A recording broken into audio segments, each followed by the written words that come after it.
Pessoal, vamos continuar com os nossos conceitos de microbiologia. A gente já conversou no PowerPoint ali a respeito do que é infecção e o que é intoxicação. E agora eu vou fazer uma recapitulação, vamos dizer assim, com relação a fundamentos de microbiologia. Então, hoje a gente sabe que os micro-organismos eles podem desempenhar alguns papéis extremamente importantes, né? A gente já conversou nas aulas anteriores que eu consigo modificar alimentos em função da presença de micro-organismos, eu consigo produzir produtos químicos valiosos em função de micro-organismos. Acho que é até interessante a gente voltar ali para a história da produção de acetona durante a Segunda Guerra Mundial pelos alemães através de uma bactéria, tá? Então eu consegui transformar celulose através da ação microbiológica em acetona, tá? Então é importante a gente valorizar essas possibilidades, tá? Então nós temos 3 grupos distintos, né? E interações também distintas em função desses grupos. Então, os micro-organismos nos alimentos são causadores de alterações químicas prejudiciais, que resultam no que a gente diz que é degradação, né?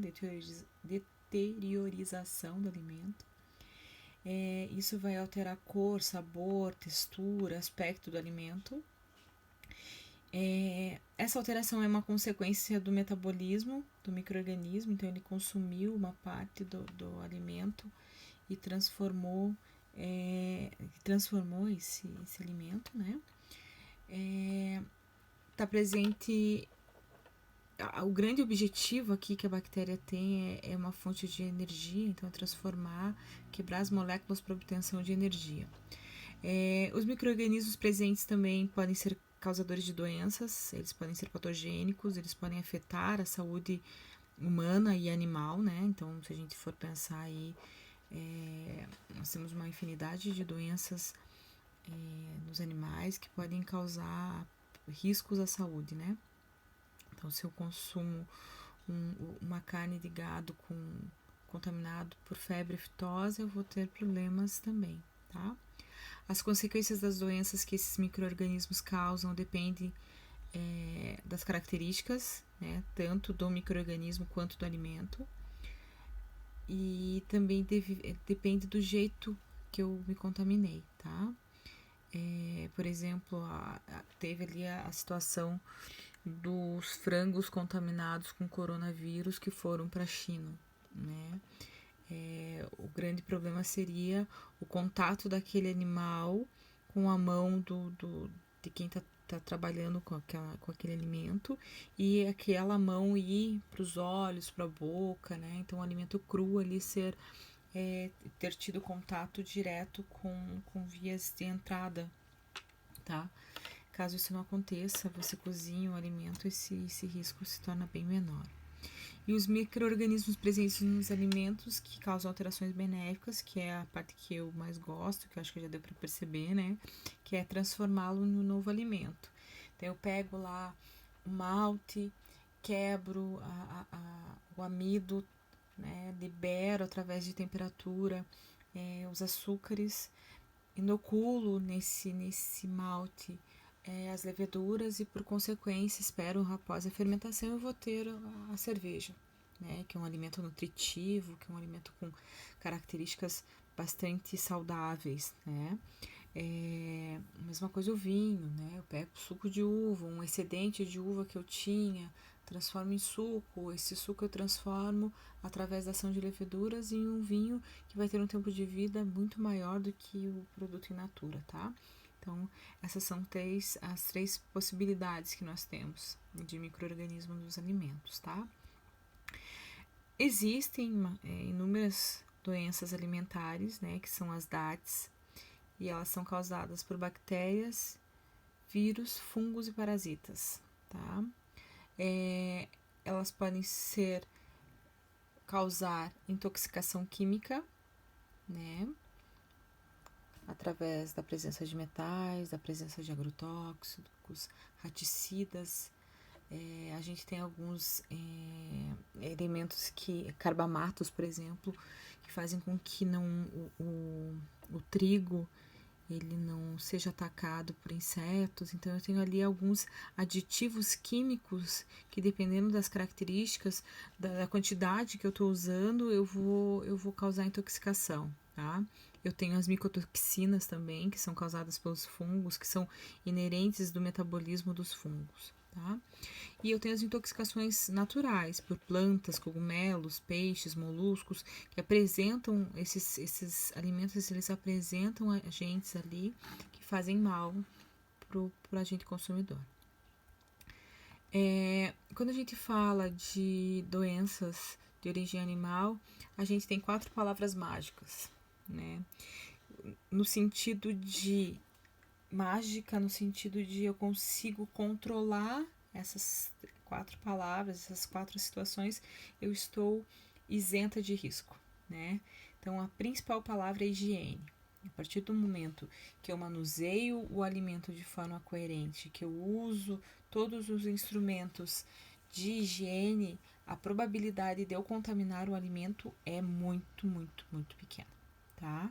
Então, eu vou ter ali controlado pelo menos 80% das possibilidades de contaminação, tá? Vamos deixar aí os outros 40% para o ar, né? Para a contaminação atmosférica que a gente tem.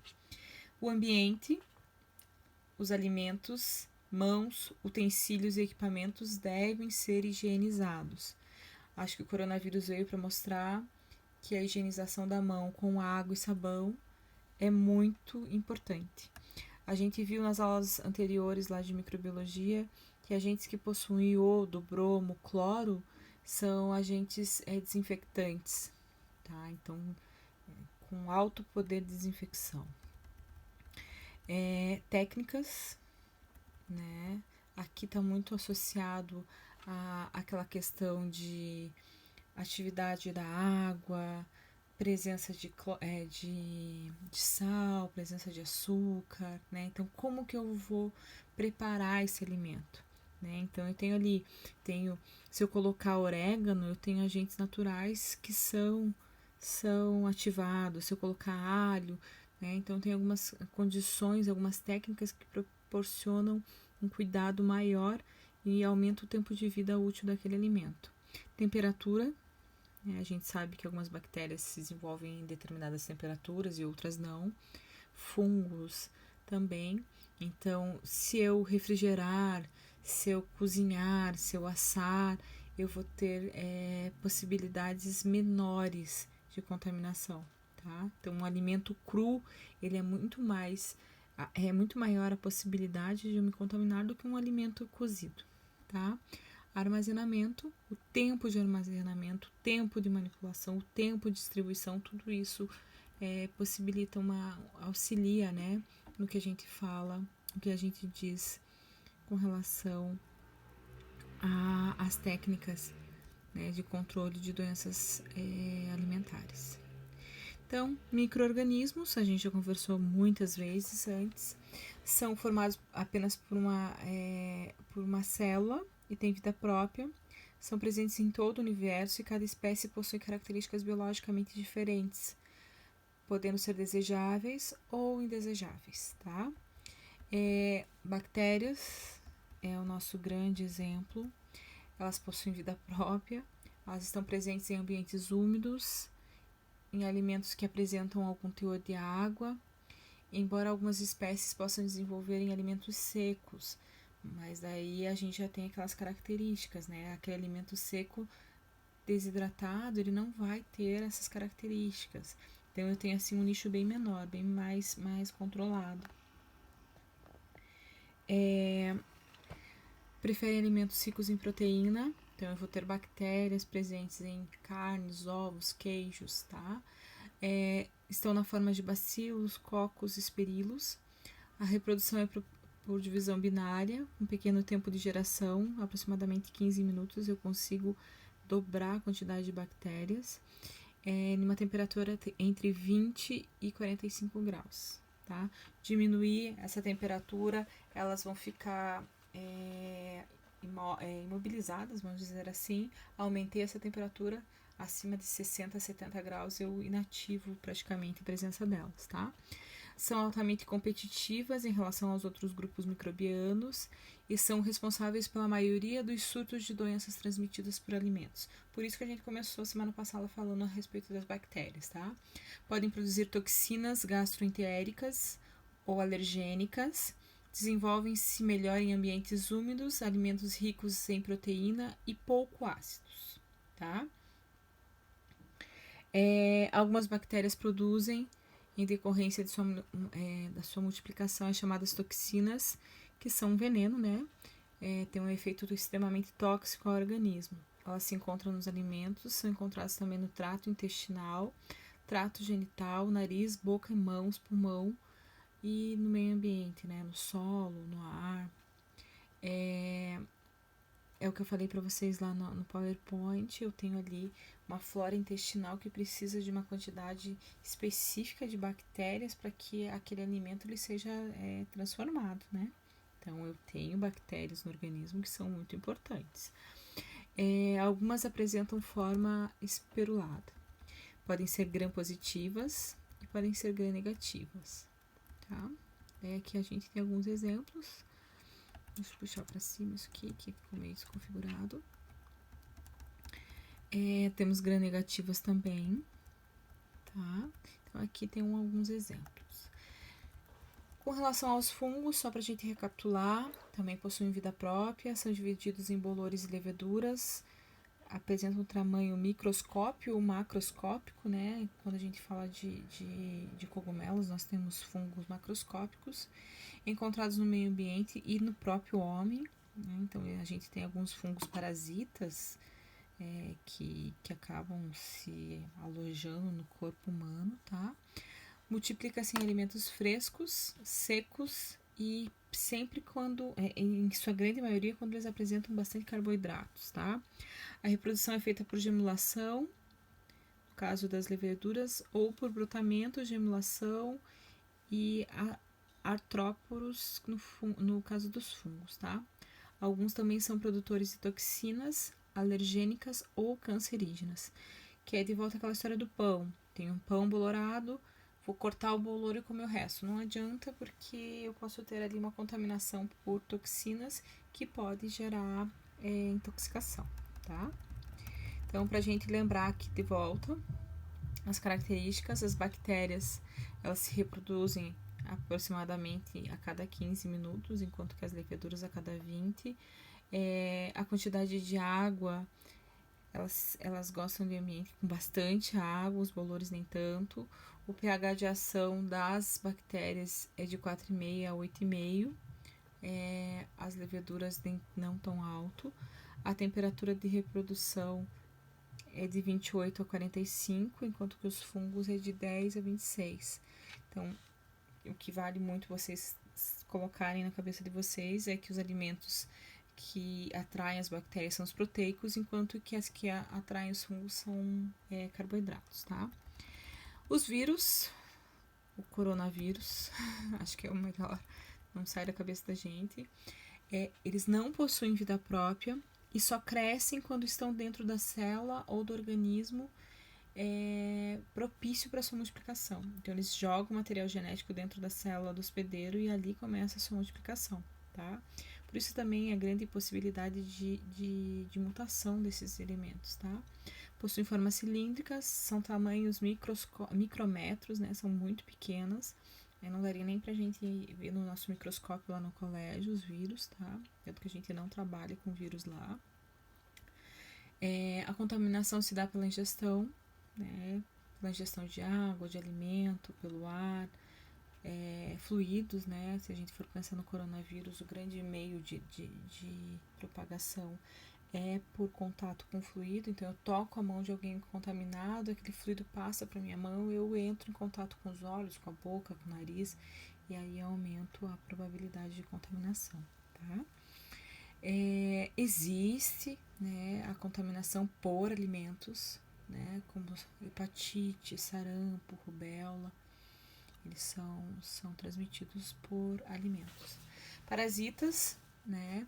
Não possuem vida própria, o seu desenvolvimento se dá no organismo do homem ou do animal, encontram-se no solo, na água, nos alimentos e no intestino.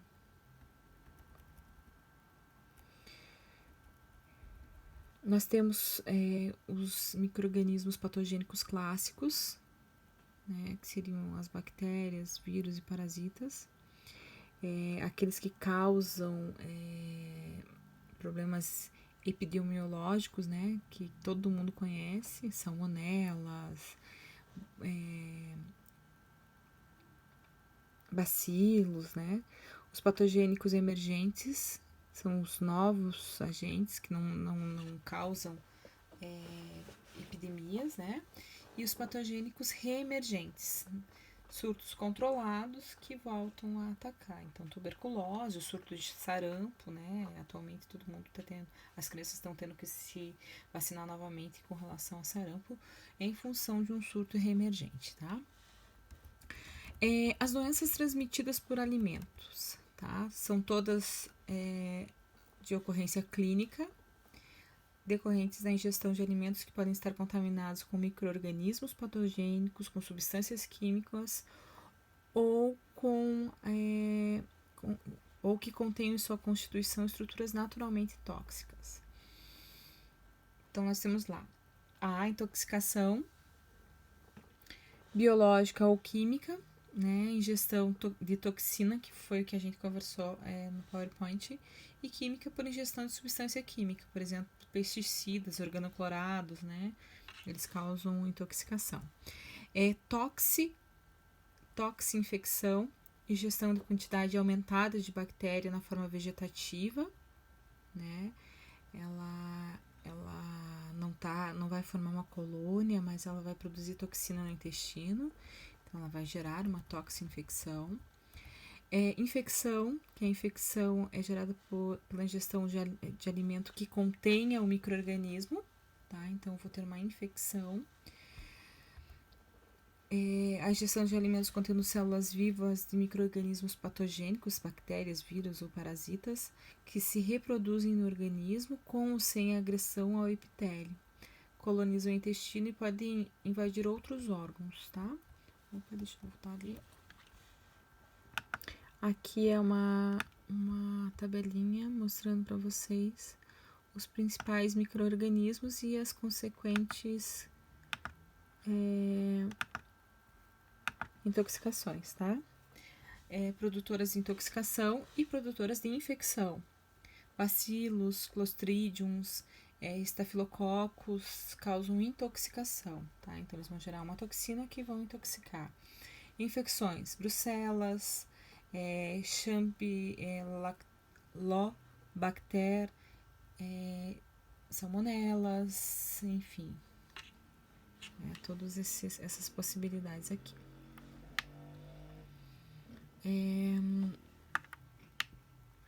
A ingestão do micro-organismo, eu preciso de uma dose infectante, né? Não é uma quantidade muito pequena, eu tenho que ter ali uma quantidade. Ocorre por aderência à mucosa, proliferação, colonização, penetração dos tecidos, tá? Então, não é algo tão simples também de ocorrer, tá, gente? E nós temos também as invasivas, né? Destruição das células locais. Então, hoje em dia nós temos uma nova interpretação das doenças transmitidas por alimentos, tá? Toxinoses. Então, a doença vai se desenvolver por toxinas produzidas no alimento. Intoxicação química, né? De origem química adicionada ou produzida, tá? Então, se eu consumir um cogumelo venenoso, é da origem. Se eu consumir um cogumelo que foi produzido com agrotóxico, ela é produzida. Se eu armazenei esse cogumelo e coloquei um agente químico para aumentar o tempo de vida, para que não tivesse a proliferação de fungos, ela é adicionada, tá? Pode ser por infecção, tá? Invasiva ou não invasiva, ou infestação, né? No caso dos parasitas. Tá? Então, hoje em dia, nós temos 4 interpretações das doenças transmitidas por alimentos, tá?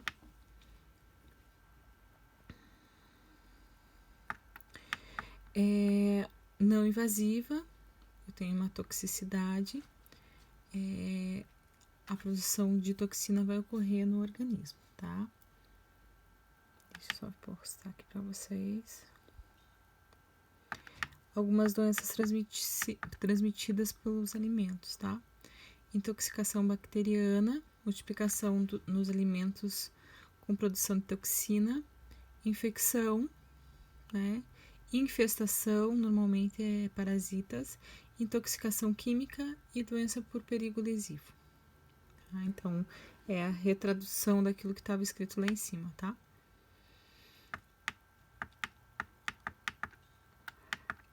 Essa parte dos micro-organismos patogênicos, mecanismos patogênicos e micro-organismos, a gente vai deixar para a próxima aula, tá?